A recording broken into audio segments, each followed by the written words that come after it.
మన నాయకుడు చంద్రబాబు నాయుడు గారు కూటమి ప్రభుత్వం తరఫున ప్రమాణ స్వీకారం చేసి సరిగ్గా సంవత్సర కాలం అవుతుంది.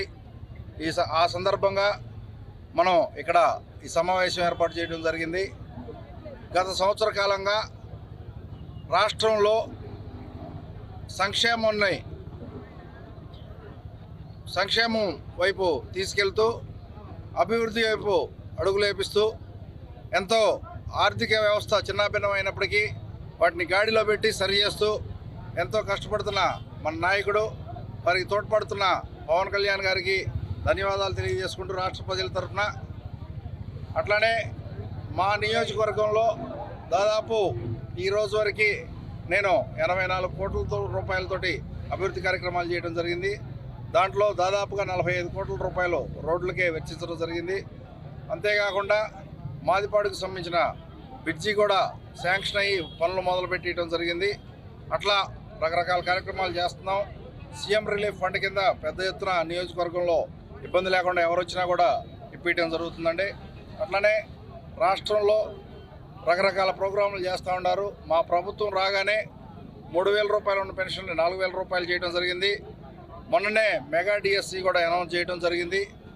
అట్లనే నిరుద్యోగంతో ఇబ్బంది పడుతున్న యువతకి ఉద్యోగ అవకాశాలు కల్పించడం కోసం నిరంతరం ఏదో ఒక పరిశ్రమలు తీసుకురావడానికి ప్రయత్నం చేస్తూనే ఉంది ప్రభుత్వం. అట్లనే ఈ రోజు నుంచి కూడా తల్లికి వందనం అని మనం ఎలక్షన్ టైంలో చెప్పడం జరిగింది. చదువుకునే ప్రతి వారికి ఇంట్లో ఒకళ్ళుంటే ఒకళ్ళకి, ఇద్దరుంటే ఇద్దరికి, ముగ్గురుంటే ముగ్గురికి ఒక్కొక్కరికి 15,000 రూపాయల చొప్పున ఇవ్వడం కోసం అది అనౌన్స్మెంట్ చేయడం జరిగింది. 4 లక్షల మంది లబ్ధిదారులు దాంట్లో ఉంటున్నారు. దాదాపు 7,000 కోట్ల రూపాయలతోటి అది శాంక్షన్ చేయడం జరుగుతుంది. అట్లానే రకరకాల అభివృద్ధి కార్యక్రమాలు, లేకపోతే అమరావతి అభివృద్ధి కార్యక్రమాలు, రాజధాని అమరావతి గురించి మీకు అందరికీ తెలిసిందే. అమరావతి అభివృద్ధి కోసం దాదాపు 60,000 కోట్ల రూపాయలతోటి రాబోయే రోజుల్లో అభివృద్ధి కార్యక్రమాలు చేయబోతున్నారు. రాబోయే రోజుల్లో అమరావతిలో భాగంగా రాజధాని డెవలప్మెంట్లో భాగంగా మన కాన్స్టిట్యున్సీ కూడా దాంట్లో భాగం అవుతున్నందుకు నేను ఎంతో సంతోషంగా భావిస్తున్నాను.